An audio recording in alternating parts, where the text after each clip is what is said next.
As Henry thought frantically about what she was being asked to do, Enfira spoke. Please come in. Excuse my intrusion. As Henry was falling in love with Enfira all over again for the cool-headedness that had led him to the correct answer, a maid came in pushing a silver service cart. She was a pretty woman wearing an immaculate maid uniform. Even an amateur could tell it was well tailored. She had a gentle smile, but Henry's mind was seized by the worry that the moment she looked at them, she would suddenly scowl furiously and say, "What have you done? I've brought you something to drink." That's okay. The maid was momentarily caught off guard by Henry's hasty reply. She shifted her eyes to Enfira and then looked back at Henry. "Oh, are you sure?" "Why, yes." Henry's stiff nervousness and Enfira's timidity must have conveyed their feelings to her. With a genuinely kind smile, she sat next to Henry, who was paralyzed with nerves. She put a friendly hand on her shoulder. "Lady Emot, please don't be so nervous. You and Master Baylor are our guests. All you need to do is relax while you wait. But I just think what would happen if I accidentally broke something. Not to worry. You could break any of the things here, and Lord Aints wouldn't be upset." "What? Any of these things?" Henry got a headache just thinking of the prices of the things in this room. Is she saying these things aren't important to him at all? Yes. Lord Aints is exceedingly wealthy, that I know. He'd given her that amazing magic horn like it was nothing, so you can relax. As long as you don't destroy something on purpose, I am sure he would smile and forgive you, and I think he would be able to repair the item with magic. Still, I understand. Then how about a drink? Perhaps it will put you more at ease. But she ran her eyes over the cups on the silver cart. They were white porcelain and exquisite. The lips of the teacups were gold. Something was painted on the sides. She couldn't tell if it was a picture or a pattern in a deep, brilliant blue. Henry thought just holding one would be enough to break it. "Henry, let us have something. It would be rude to refuse." "Oh then, yes, please. Understood. Preferences diverge when it comes to the fragrance and flavor of herbal tea. Would normal black tea be all right? Whatever you recommend." The smiling maid prepared their tea with fluid motions. After throwing away the boiled water she had poured a seemingly incomprehensible act, she eventually presented the pair with tea. Then she set down 2 little jars. "Everyone has their own taste, so I've provided milk and sugar separately. Please help yourself." When Henry opened the sugar jar, cubes of snow-white powder peeked out. The village girl mechanically dropped several of them into her tea and then stirred until they melted. Afterward, she poured in plenty of milk. Then she took a sip. Her face was pure bliss. "It's so sweet." "Yeah, I imagine so if you put that much sugar in. We don't get many sweets in the village. We don't keep bees after all. Syrups are about all we have. If I learned the magic to create spices, things would be different." But Henry forgot where they were and shouted to Enfira without meaning to. "Do your best to learn it." "Oh, okay," she heard him reply as she drank another cup of tea. The flavor brought a smile to her face. "It really is so sweet and good." That was when they heard several knocks at the door. The maid promptly went into action and opened it with an airy motion. "Lord Aints and your sister have returned." The door opened, and Nemu came bounding into the room with a huge grin on her face. Aints followed behind her. "Henry, it was so amazing. Everything's so shiny and pretty and awesome." Nemu jumped into Henry's arms. Taking care not to let her sister's feet dirty the sofa, Henry stood and bowed to Aints. "Sir Gown, I hope my sister didn't do anything rude." "No. Actually, I am sorry for taking her for so long." "No, it's fine, thank you, don't worry about it." He waved her worries away. "Why don't you guys have something to eat before I discuss future plans with Enfira?" "Oh, but we weren't intending to take advantage of your hospitality," Enfira blurted out, but Aints calmed him down. "I want to butter you up so I get a better deal." "Deal? Shall I give a brief explanation before you eat?" Aints sat on the sofa opposite them. "First of all, I don't intend to tell any outsiders about the potion you made. My understanding is that you can make a purple healing potion without the materials I gave you. Is that correct?" "Yes. I was only able to do it once you gave me those materials. I don't know what power is at work. There are still a lot of unknowns. I think there would only be trouble if word got out about it. If someone asked where you got the materials, that wouldn't be a problem. But there could be some people who would try to take them by force. I heard from Lupus Regina that your village was recently attacked by monsters. It is possible that they were driven out of their homes and were looking for a safe place with sturdy walls to stay. But did you capture any to interrogate them about why they attacked?" Henry replied silently. They couldn't tee with the howls of a monster at their backs. The troll that Henry and Enfira had encountered, the goblins, didn't have the leeway to capture any enemies. When they devoted all their energy to ending the battle, there were no survivors on the enemy side, and it seemed like the one with the magic sword was pretty strong. I see, that's too bad. I am thinking that's the reason your village was attacked. Your defenses had improved, but that ended up causing trouble. It's only logical that valuables get targeted, right? Word about the potion got out, the same thing might happen. We should keep it a secret, I guess. Thanks for understanding, Enfira. If you succeed in creating a red potion like the ones I have, using ingredients you can find around the village, the reasons to keep it secret might decrease. But anyhow, those are the sorts of things I like to discuss after you eat, keeping information confidential, defense, and so on. Okay, the food should be ready. Shall we go? And no, we ray fine. This place is so fantastic. Henry shook her head back and forth. Well, I won't force you, but the main course is dragon steak. Dragons. Henry had heard all sorts of stories where they appeared as villains or allies of justice. But in all the stories, they possessed immense power. Could you really cook it? That can be true. He's just teasing us. That's what she would have thought if it wasn't ain't saying it. But when the great caster stood before them talking, the possibility that it was the truth seemed more likely. There are sweets, too. Have you ever had ice cream? They have it in Rantel, but it looks like you've never had it before, huh? It is cold and sweet. It melts in your mouth. It is like sweet ice or snow. Henry and Nemu both gulped in spite of themselves. It is a high-class luxury item. 3 meals worth of money, poof. It seems like you've had it before, Enfira. So I'll make sure to give you ice cream that is tastier by far. That and what else is on the menu. The maid acknowledged his question and reeled off the courses. We were planning a first hors d'oeuvre of piercing lobster and N seafood in a velout sauce. For the second hors d'oeuvre, we prepared a poêle of Fner foie gras. The soup is cream of Ulfheim sweet potato and chestnut. We've chosen to serve meat for the main dish. As Lord Aints mentioned a moment ago, it is nicely marbled Jotunheim frost dragon steak. Then for dessert, intelligent apple compote over yogurt, and ice cream, so a side of golden tea ice cream. For an after-dinner beverage, we thought coffee might not be to your taste, so we've prepared fresh peach water. That's all. If you require any changes, we'll make them right away. Henry couldn't understand a word she was saying, so she was sure the woman was casting a spell. Not everyone likes foie gras, right? I doubt kids would. And it seems like a lot of rich dishes. Is there anything a little lighter? In that case, we could offer an hors d'oeuvre salad of scallops with plum star confit. Yeah, doesn't that seem better than the other one? Huh? You ray asking me? Henry panicked. The question was directed at her. She didn't even know what they were talking about, so she had no idea how to answer. You are? I think I'll just leave it to you. Squeezing those words out was all she could manage. Aints went on discussing their meal with the maid. Nemu gazed at him admiringly, and Henry heard her whisper, wow. Henry felt the same. Their worlds were just so different from each other. People who could spend money on luxury items were wealthy. Only a few could spend lavishly on food. This food disappeared once it was eaten. He had money, knowledge, and power. He was a caster who had them all. A mere peasant like Henry wasn't proper company for him. He was probably fit for associating with kings or other lofty people. That is how amazing this masked caster seemed. Okay, shall we go? Although I won't be joining you. Eat, just the 3 of you, yes, as a family without worrying about manners. When you're done, we can talk business. Oh, I have to tell Lupus Regina there will be one more person. Huh? What did you say, Sir Gown? Nothing, Nemu. When Ain't stood, Nemu followed suit, smiling ear to ear with sparkling eyes. Being called a family made Henry's face hot. She thought something seemed strange about Enfira as he sluggishly got to his feet. His lips were shut in a straight line. There was no sign of them opening, but Henry knew how to cut through that, not stare at him. Through a gap in his bangs, his eyes were clearly darting around. Finally, he spilled what was on his mind.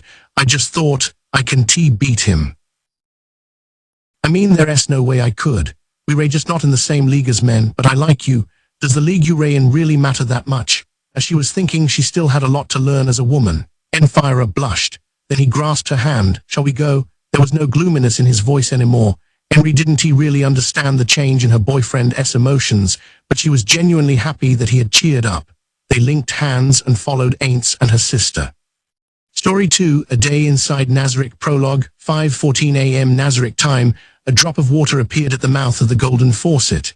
It gradually swelled and was then pulled by gravity to the bathroom floor. There were a number of places to take a hot bath in the Great Tomb of Nazarick, and this was one of them. In a marble bathtub big enough for multiple people sat a lone figure. Drops of blue ran down the smooth white body. Blue is not poetic. It was a deliberate blue, as if they had been dyed that color. Once the blue liquid had lapped the white porcelain form, it disobeyed gravity to go over it once again, bottom to top. It didn't flow like water, so much as crawl, phwa. It tended to echo in the bathroom, so the unconsciously emitted moan reverberated loudly. Was the sound embarrassing? A thin arm rose out of the blue liquid. There were no falling droplets, nor ripples across the surface. This was due to the extremely high viscosity of the liquid. A slender hand stroked the bather's face. Many praised its beauty. Few with a sigh. The figure flopped backward but did not sink. The blue liquid gently supported the slim body. It was like lying on a soft waterbed with that sort of elasticity. The liquid had a distinct mind. That was proven in the next moment. The blue liquid wriggled and raised tentacles, a finger or two thick. They wrapped around the body, both above and below the surface. They wrapped around the head, chest, abdomen, arms and legs, and of course the hips. The liquid squirmed in satisfaction at having restrained its prey. It was actually a sapphire slime, an elite variety of slime. The sapphire slime began to move its slender tentacles. It slipped one of them inside a delicate area near the hips. Ah, another moan. It was louder than the first, but this time there was no attempt to suppress it. All attention was focused on the sensation of the slime wriggling inside. A murmur echoed in the bathroom. Ah, it is so damn good. I can't even describe this feeling. Ain't soaked in his slime bath. He scooped some up and let it dribble over his head. The slime, which had been diligently cleaning the area of his master's pelvic bone around the obturator foramen, must have understood where he wanted to be cleaned next. Aints felt it slither around his head. Phew, this is paradise. Just paradise. Aints the undead's body was made entirely of bones. Since it didn't excrete any waste products, he didn't get oily or smelly, but that didn't mean he didn't need to bathe. Dust and dirt clung to him, and sometimes blood spattered onto him. He did get dirty, and as a Japanese person, he couldn't endure a life without bathing. I only took steam baths back in the other world, but just the idea of a real bath gets me excited. The practice of bathing must be deeply rooted in the hearts of Japanese people. He mimicked a relaxed exhalation and submerged himself farther under the slime. It made way for him with a slippery sensation. Despite the high viscosity of the liquid, it didn't feel strange to him. Taking a normal bath was such a pain. He looked down at the most troublesome part of his body, his ribs. Washing them one by one took an awfully long time. He had experience with this, and just the thought of it made him sigh, although he wasn't actually breathing. His spine was also troublesome. The protuberances got stuck on his towel, so he couldn't just give them a quick wash. It took attention to detail. At first, he'd been washing himself with care, but even the mentally resilient Aints got sick of the monotonous labor. His fastest attempt still took more than 30 minutes. That was no joke, and he felt it. He then tried getting into a bathtub full of soapy water and spinning around as if he were in a washing machine. That wasn't as bad. He just didn't feel clean. If he didn't use something to scrub himself, it didn't feel like he'd gotten the dirt off. So his next tactic was to procure a cleaning brush with a handle and scrub with that. That went very well. It did get soap everywhere, but Aints didn't have to tidy up after himself. Tidying up was the maid's job, and they were happy to have something to do. He basically killed two birds with one stone. But even that brilliant plan had one problem. He wasn't sure if he was really getting every part of himself clean. He was anxious that even though he thought he was scrubbing his whole body, there might have been places he missed. It was like how even a toothbrusher with the best intentions can get cavities. Eventually, he arrived at this final solution. He had a slime crawl around his body. Yeah, this really is a landmark, original method. It leaves nothing to be desired. It's simply perfect, he murmured as he watched the blue slime slither over the surfaces of his body. He nodded, totally in love with the effortless method he had come up with. It might have been the most perfect plan he had devised since arriving in this world. It's magnificent, if I do say so myself. Continuing to pat himself on the back, he watched the slime moving around every nook and cranny of his body. It was so adorable. It was a malicious monster with the ability to dissolve things with acid and constricting strength enough to easily bend an iron rod. But to Aints, it was a backwasher buddy who cleaned him. In a way, he was even attached to it as a pet. A slime bath isn't bad, but he would like a normal soak once in a while. The 9th level of Nazarick had many different facilities. There was even a bathhouse. It was modeled after a spa resort, a complex of different kinds of baths. Maybe I should check it out, but it wouldn't be very fun to go alone. In that case, okay, I'll invite the Guardians. It'll be great if we can find a time that everyone is free. Aints smiled at his brilliant plan. 1714 Nazarick time. Nazarick had 2 types of maids. There were the combat maids, like Yuri Alpha. Then there were the regular maids with no combat ability whatsoever. The job of the homunculi, they were only level 1 even with race and class levels combined, was to perform all sorts of chores on the 9th and 10th levels, especially cleaning. Tidying up the rooms of their masters, the supreme beings, was their most important duty. Sixus, one of those regular maids, was hurrying without quickening her steps, a special ability maids had, though it wasn't technically a skill, toward the employee cafeteria. There was only one reason to go to the cafeteria at this time of morning. When she arrived, most of the other maids were already eating. The women's cheerful, noisy conversations overlapped and rippled through the dull, mainly white cafeteria. No single person was talking all that loudly, but when their voices mixed together, it became an incomprehensible din. That plus the sound of clinking dishes made quite a racket. Sixtus looked for her close friends. The maids in the cafeteria were split broadly into 4 groups. The first 3 groups were maids created by the same supreme being. There were 41 regular maids, but it wasn't as if each of the supreme beings had created one. White Lace, Hirohiro, and Kuda GRC had created them all. The final group, though it might be misleading to call it a group, was made up of the maids who wear NT in the other gatherings. These maids wanted to quietly eat alone, or read, or chat with people made by other supreme beings. Sixus, who had arrived a little late, belonged to this group. She waved to the maids created by the same supreme being, her sisters, so to speak, and said good morning as she made her way to her usual table. The usual faces were already sitting there, Faux, Alaire and Lumiel. Sixus' face fell when she noticed there was no food in front of them.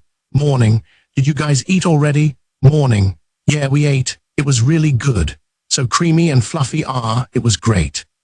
Faux Alaire had a sporty look, short hair, and a maid uniform. She customized herself to have slightly shorter sleeves and always wanted to fib, even though she was horrible at it, while constantly speaking in monotone.